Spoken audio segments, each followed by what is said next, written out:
Buenas tardes, vamos a iniciar con la unidad 3. Vamos a ver el método Simplex.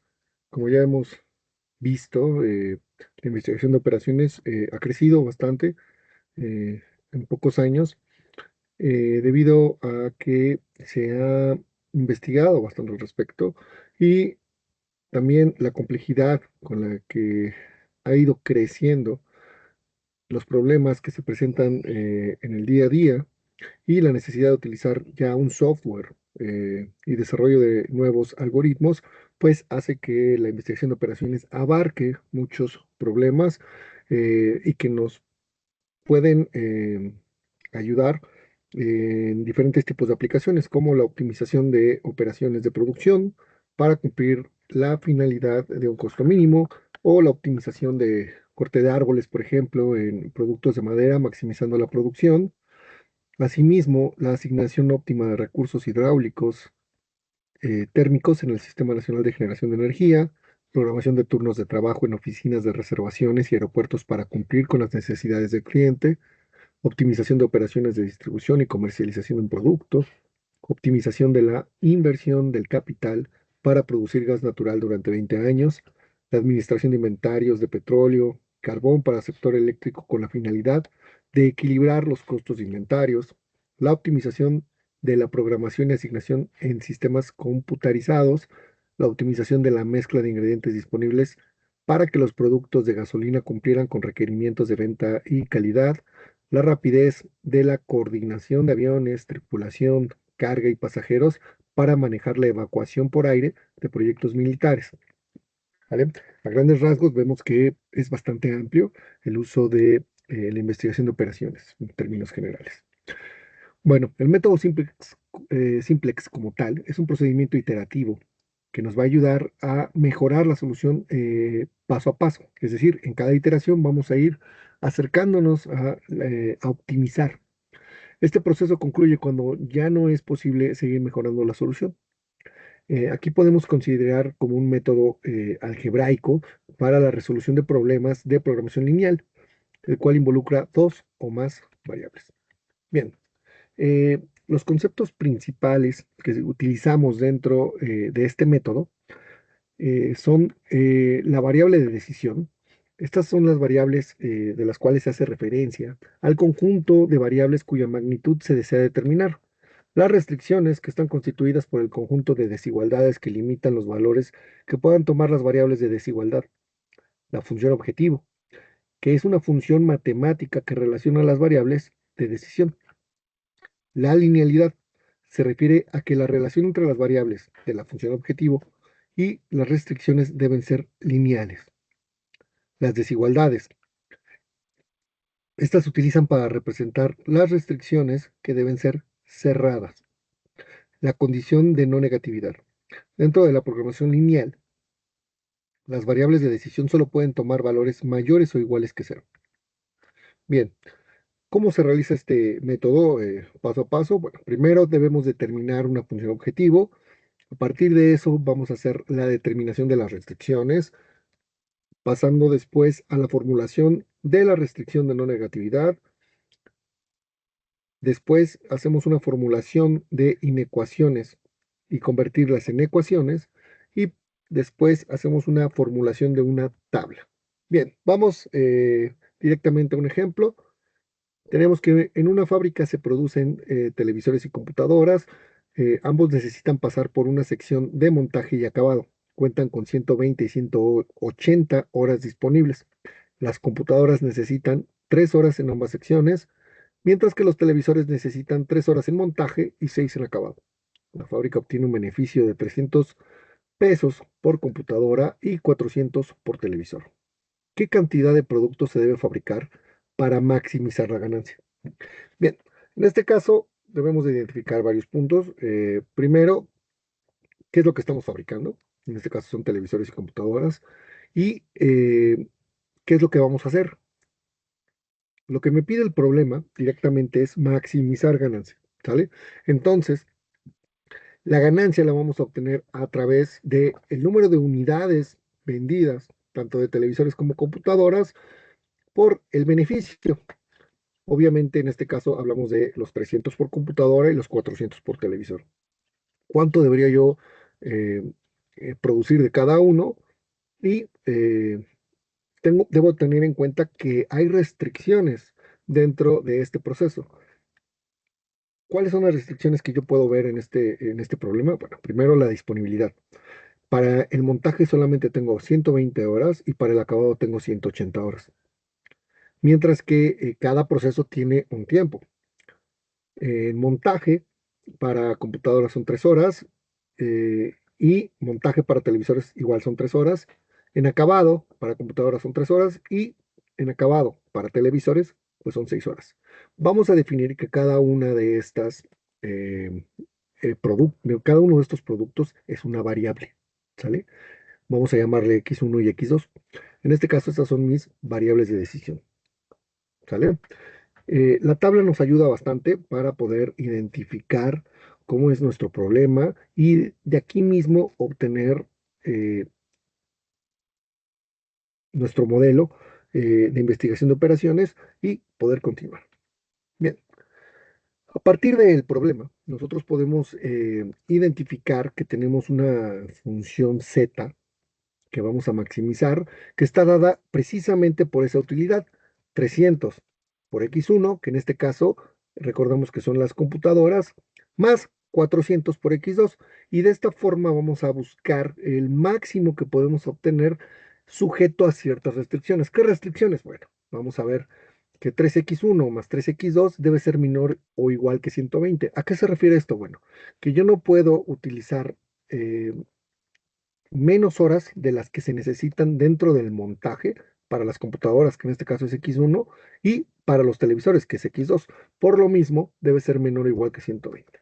Hacemos lo mismo con la siguiente tabla, digo, con la siguiente columna, y podemos ver que 3 por X1 más 6 por X2 debe ser menor o igual que 180. Es decir, que en acabado voy a utilizar 3 horas para computadoras y 6 horas para televisores, pero no me puedo pasar de las 180 horas. Por lo mismo utilizamos el símbolo, perdón, el signo menor o igual que. Y por último, hacemos eh, la restricción de no negatividad, es decir, que X1 y X2 deben ser mayores o iguales que cero. Con esto, yo ya obtengo directamente mi modelo de programación lineal, que es bastante importante que nosotros podamos determinar antes de poder empezar a programar en Lingo. Bien, para utilizar Lingo, vamos a meter nuestro modelo, recordando que siempre empezamos con la palabra model dos puntos. De ahí damos Enter y continuamos. Primero vamos a poner, si voy a maximizar, como en este caso, utilizo el comando max igual a. Y escribo tal cual 300 por x1 más 400 por x2, así como está la función objetivo. Recordando que Lingo no identifica que 300x1 es una multiplicación, entonces utilizamos el símbolo de asterisco. Entonces 300 asterisco x1, lo que Lingo lo entiende como 300 por x1 más 400 asterisco x2. En cada línea que utilicemos nosotros debemos de poner punto y coma y luego dar enter para pasar a la siguiente línea.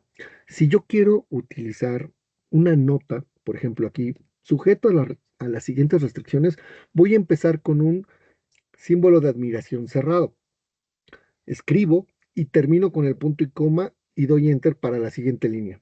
Si yo no doy el punto y coma, me va a seguir poniendo las letras de color, de otro color. En este caso es importante que nosotros sepamos que el punto y coma lo que hace en este caso, pues es precisamente terminar la orden inicial. Me voy a la siguiente línea y meto tal cual las restricciones, ¿no?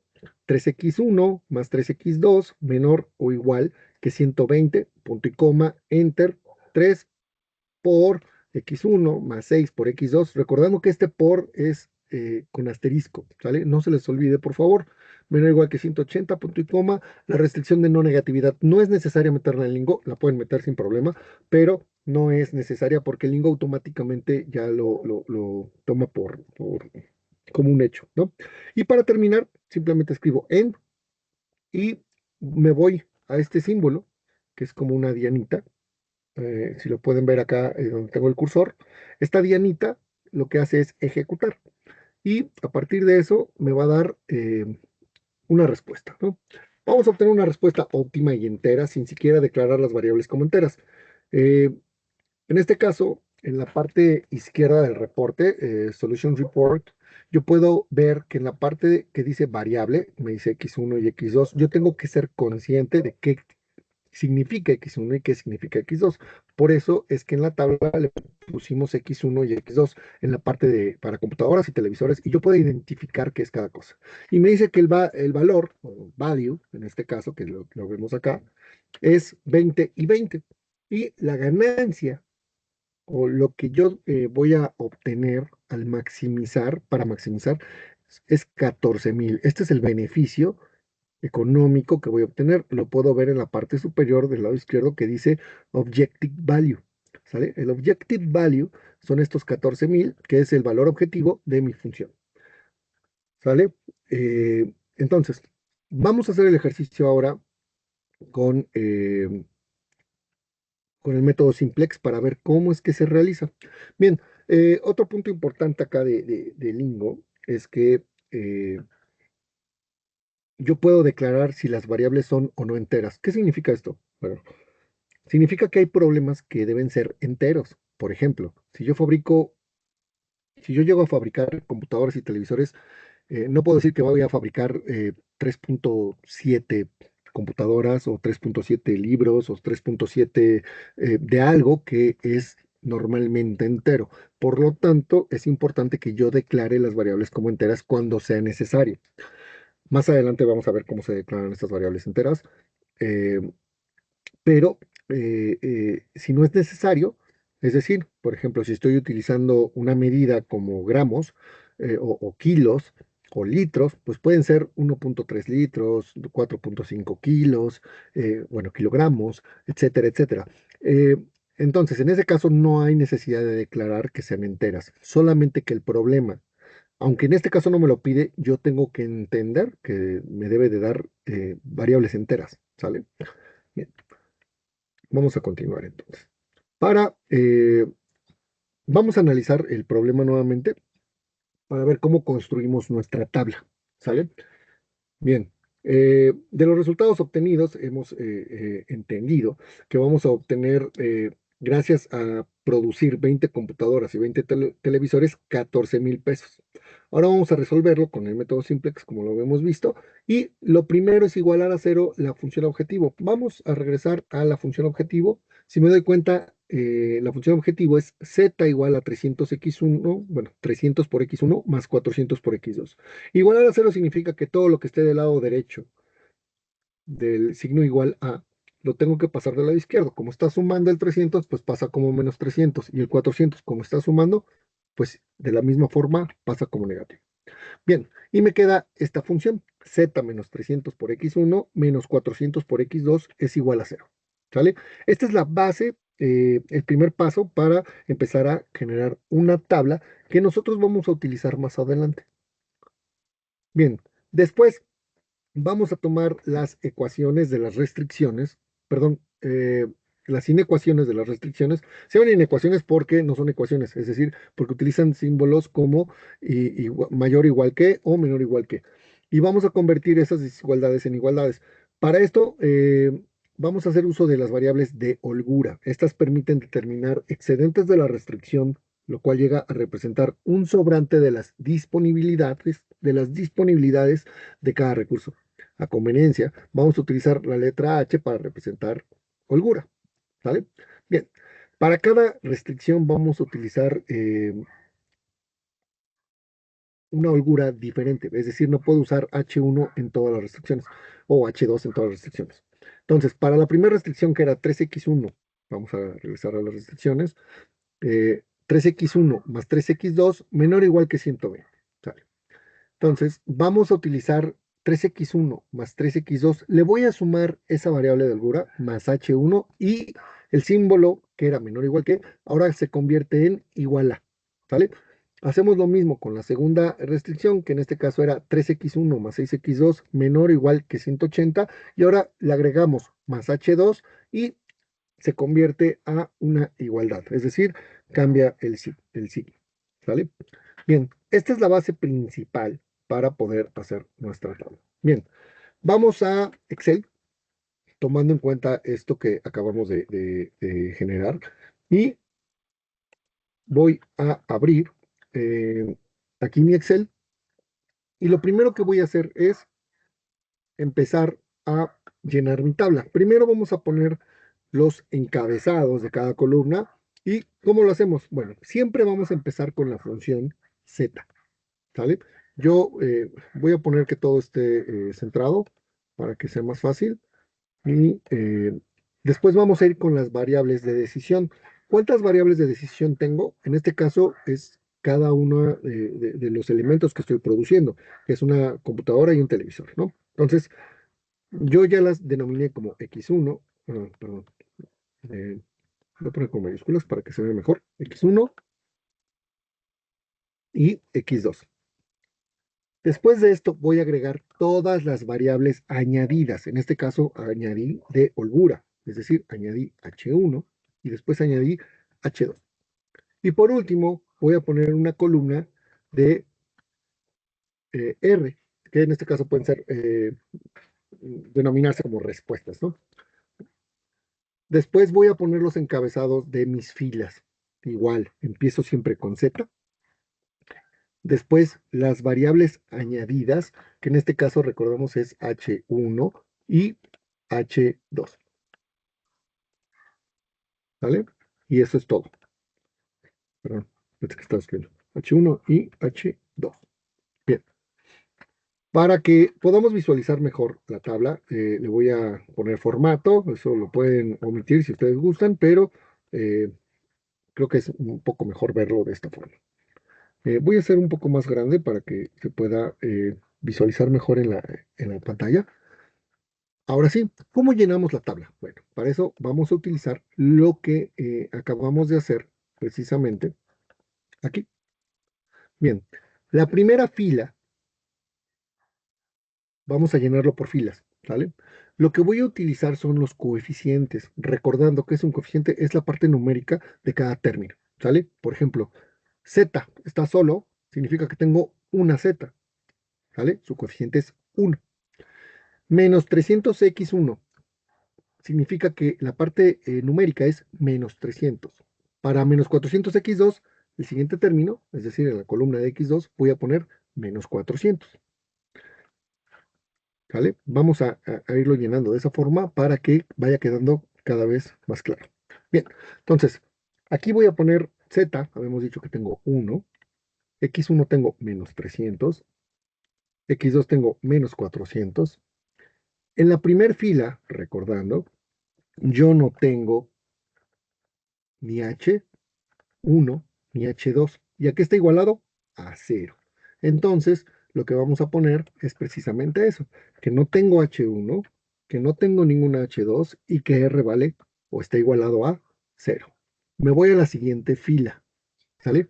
Para llenarlo. Vamos nuevamente a lo que acabamos de hacer y ahora voy a utilizar para la primera restricción. ¿Cómo sé cuál es cuál? Pues la que tenga H1 es la que se nombra H1, la que se llama H2 es la fila de que se nombró H2, ¿no? Bien, voy a utilizar nuevamente los coeficientes de acuerdo a cómo esté dentro de la tabla o dentro del Excel, perdón. Eh, Voy a utilizarlos conforme a lo que yo tenga en cada columna. Zetas. Tengo alguna Z en mi Excel, perdón, en mi modelo, perdón. En la primera restricción que convertimos a igualdad, tengo 3x1 más 3x2 más h1 igual a 120. En este caso, en esa fila no hay ninguna z. Entonces, z vale 0. ¿Cuántas x1 tengo? Tengo 3. ¿Cuántas x2 tengo? Tengo 3. ¿Cuántas h1 tengo? Tengo 1. ¿Cuántas h2 tengo? No tengo ninguna. ¿Y aquí está igualado? A 120. De esa forma es que yo voy a llenar la tabla. No tengo zetas, X1 habíamos dicho que tengo 3, X2 decimos que tiene 3, H1 tengo 1, H2 no tengo y estamos igualados a 120.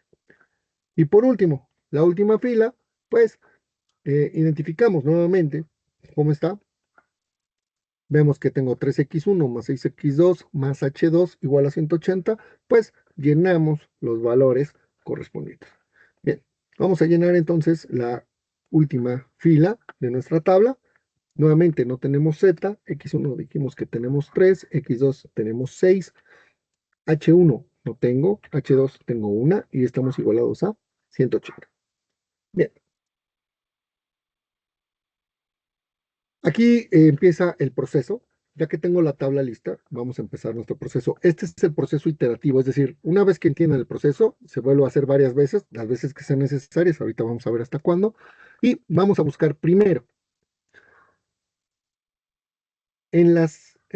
dentro de la fila de Z, de esta fila, yo voy a buscar las variables x1 y x2.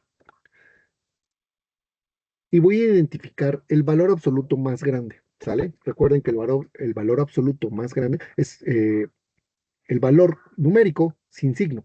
Entonces, el valor absoluto más grande es 400. Y voy a pintar esta columna. Voy a agregar una fila aquí. Y esta columna le voy a llamar columna pivote. ¿Vale? Vamos a empezar a ver ahorita por qué se va a ir llamando de esta forma. Así la llamamos columna pivote. Y después voy a hacer una pequeña operación que consiste en dividir el valor de la columna R entre el valor que yo tengo en la columna pivote, fila por fila, obviamente. Entonces, voy a poner, esto va a ser igual a este valor entre este valor. Ok. Siempre vamos a tomar el valor de la columna R y sobre la misma fila el valor sobre la columna pivote. Si la columna pivote no es X2 y fuera X1 en este caso, pues tomo la de X1. Pero, o sea, siempre agarren el valor de la columna pivote. Y le doy Enter. Obviamente, si jalo la fórmula, pues determinamos eh, que va a ser lo mismo en la siguiente eh, celda, ¿no? En la de abajo. Bien, entonces, ¿esto para qué lo hago? Esto me va a ayudar a determinar cuál es mi fila pivote. Voy a tomar de los valores que tengo el menor, 40 y 30. El valor más pequeño es 30. Significa que esta fila, la fila H2, la voy a pintar igual de amarillo, la voy a llamar, ahora voy a agregar una eh, columna aquí y la voy a llamar fila pivote. ¿Sale? Entonces, ya tengo columna pivote, tengo fila pivote y este elemento donde se cruzan o interseca, lo voy a llamar elemento pivote. ¿Sale? Elemento pivote. Listo. ¿Sale? Este 6 es el elemento pivote. Bien, una vez que terminamos esta parte, ya podemos empezar con el proceso iterativo. Esto se tiene que hacer cada vez que se empiece un nuevo proceso iterativo. A esta matriz la vamos a llamar matriz original, ¿sale? Y vamos a hacer otra, es decir, vamos a hacer otra igualita, vamos a darle formato, lo mismo. Vamos a ponerle los mismos nombres.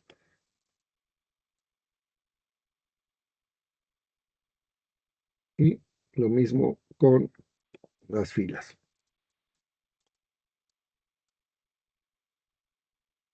Bien, ya tengo mi tabla. Bien, en este caso hay, y es importante que identifiquemos que hay una correspondencia de posición. Si me doy cuenta, eh, este valor es, si lo buscamos, se llamaría Z con Z, ¿no? Este es Z con X1, Z con X2, Z con H1, así sucesivamente. Entonces hay un valor de correspondencia, lo que significa que los valores que yo tome acá se van a ver afectados eh, por la tabla de arriba. Vamos a ver cómo se hace. Voy a tomar todos los elementos de la fila pivote y los voy a dividir entre el elemento pivote. ¿Sale? ¿Esto para qué? Voy a hacer que este 6 se divida entre 6 y se vuelva 1, ¿no? Este es el punto principal. Bien, voy a tomar que este es igual, voy a tomar este elemento y lo voy a dividir entre el elemento pivote, pero lo voy a dejar fijo. ¿Cómo lo dejo fijo? Aprieto F4 una vez. Identificamos que se ponen signos de pesos antes de la letra y antes del número y le doy Enter. Una vez que hago esto, yo puedo recorrer la fórmula. Significa que cada valor, ¿se dan cuenta? Se va a dividir siempre entre E5. Vamos a ver el de acá. Entre E5. Entre E5. Y es el correspondiente. ¿Se dan cuenta? Este H5 es este de acá. Este 0 es este de acá. Entonces hay una correspondencia con la tabla superior. Bien, esto es lo principal que tenemos que, perdón, el punto inicial para poder comenzar. Después vamos a utilizar una formulita, la voy a escribir acá, que es fila anterior menos el pivote de la fila, ahí, de la fila por fila nueva. Vamos a entrar. Voy a recorrerlo, voy a ponerlo así. Esta es la fórmula que vamos a usar. A esta fila que acabamos de hacer, le voy a llamar fila nueva. ¿Sale? Bien, entonces vamos a ver cómo manejamos esta fórmula. Fila anterior se refiere a la fila que tenemos en la columna principal, en la matriz original. Entonces, fila anterior. Para este valor, obviamente, como ya dijimos que hay una correspondencia, le corresponde este valor. Entonces ponemos igual y tomo este valor. ¿Sale? Menos el pivote de la fila. Si yo estoy en esta fila, su pivote es este menos 400. ¿Sale? Para que podamos nosotros utilizar siempre el pivote de la fila, es decir, de esta columna, vamos a usar, para esta fila que estamos utilizando, siempre vamos a usar este valor. Hay que dejarlo fijo. Pero cuando yo arrastre la fórmula hacia abajo, pues ya no voy a usar el mismo. Lo único que se queda fijo es la letra E. Para eso vamos a apretar F4. Una, dos, tres veces. Eso va a hacer que siempre tome este valor. Si lo jalo hacia abajo, va a tomar este valor. Y así sucesivamente. ¿Sale? Por la fila nueva. Es el valor que acabamos de generar acá. En este caso es 0. ¿Sale? Para que siempre tome los valores de la fila nueva, pues lo que dejamos fijo ahora es la fila, es decir, el número 11. Entonces aprieto F4 una, dos veces. Siempre se hace así y esto es todo lo que hay que hacer. Ya con eso es la fórmula para poder hacer el simplex de forma rápida dentro de Excel. Entonces, ya teniendo esto, vamos a verlo, ¿se ve? Ok. Y lo jalo hacia abajo igual. Ok, ok. Bien, esta es la primera iteración que hay que hacer. Ahora, ¿cómo sé si ya terminé? Ah, bueno. Si yo tengo valores en las columnas sobre la fila Z para X1 y para X2 que sean diferentes de 0, puedo volver a hacer una iteración. ¿Sale? Entonces, vamos a tomar ahora esta matriz como matriz nueva y vamos a volver a hacer el proceso completo. Ahora, ¿cuál es el valor absoluto más grande que yo encuentro sobre la fila Z para X1 y X2? Pues obviamente 100. Entonces, ahora esta va a ser mi nueva columna pivote. Vamos a cambiarle el nombre para que quede claro, columna pivote. Y voy a volver a hacer la operación, ¿sale? Para estos dos. Entonces lo voy a hacer aquí para no interferir con esto que dice fila nueva. Y voy a hacer la operación, que en este caso es este 30 entre este 1.5. Lo jalo hacia abajo y tomo el valor más pequeño. No se les olvide, es el valor más pequeño en este caso. Y esta fila ahora es mi fila pivote. ¿Sale? Vamos a poner acá fila pivote. Y este elemento, este 1.5, lo voy a marcar de rojo, es mi elemento pivote. Bien, vamos. Antes de pasar, ¿cómo sé yo qué es lo que estoy obteniendo? Cuando yo obtenga los valores, obviamente aquí voy a obtener el valor de z, aquí voy a obtener alguna de las variables y aquí otra. ¿Cómo sé cuál es cuál? Ah, bueno. Cuando yo obtenga un 1 con ceros en una fila para las variables de decisión, recuerden, las variables de decisión son las X. En este caso tengo 0, 0, 1. Esto significa que esta X2 entra acá. Entonces, esta ya se va a llamar X2. ¿Vale? Ahí. Bien. Y ya la voy a poner de rojo. ¿Sale? Lo mismo que la Z, porque la Z no va a cambiar. Entonces, el valor que yo obtenga aquí en la última iteración va a ser el valor que obtenga para X2. Y el valor que obtenga acá va a ser el valor para la variable que corresponda, que en este caso pues sería X1. ¿No? Bien, vamos a poner los valores. Ponemos Z, perdón, aquí Z, ponemos H1 y X2. Y Z, X1, X2, H1, H2 y R. Y le damos formato para tener nuestra nueva tabla. Bien, recordando cómo se hacía el procedimiento, voy a tomar los valores de la fila pivote, ¿vale? Esta fila pivote está en H1. Me voy a ir a la fila de H1 y voy a poner igual. Voy a tomar el primero a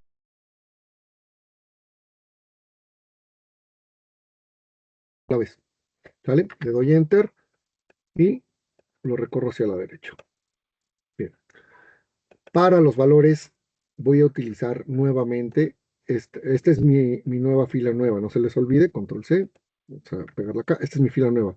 Y para esta voy a utilizar la fórmula que tengo acá, la de la fila anterior, menos el pivote de la fila por la fila nueva. Entonces, voy a poner igual, fila anterior, menos el pivote de la fila, en este caso es el menos 100. Y recuerden, apretamos F4 una, dos, tres veces. Por la fila nueva, que en este caso es la que tengo aquí abajo, y aprieto F4 una y dos veces. Bien, le doy Enter, recorro hacia la derecha, copio, Control C. Como está bien formulado, puedo copiar y recorrer sin problema alguno. ¿Sale? Como acá ya tengo una fila, digo, perdón, una columna de ceros y 1 para X1, X1 va a entrar acá y lo puedo intercambiar aquí. Entonces este ya va a ser X1. ¿Sale? Y todos estos ya van de rojo porque ya son resultados finales junto con esto. ¿Cómo sé que ya terminé y no necesito otra iteración? Porque en la fila de Z, los valores X1 y X2 ya valen 0 y aparte tengo una matriz de ceros y unos en diagonal. Bien, eh, con esto terminamos lo que es el método simplex para maximizar, ¿sale? Corroboramos con Lingo que nos dio 14,000 la función objetivo o el valor objetivo y tengo 20 televisores y 20 computadoras. Con esto es como se hace el método simplex para maximizar. Bien, vamos ahora, regresamos al ejemplo. En estas diapositivas viene explicado paso a paso cómo es que realiza el procedimiento para que lo puedan ir viendo detenidamente y se apoyen obviamente con el video y eh, vamos sacando valores uno a uno. ¿Listo? Entonces, con esto terminamos esta parte de método simplex para maximizar. Bien, los libros que utilizamos regularmente son el Taja y el Killer. Entonces, si los necesitan, búsquenlos. Si no los encuentran, me los pueden solicitar. Yo se los puedo compartir. Pues gracias.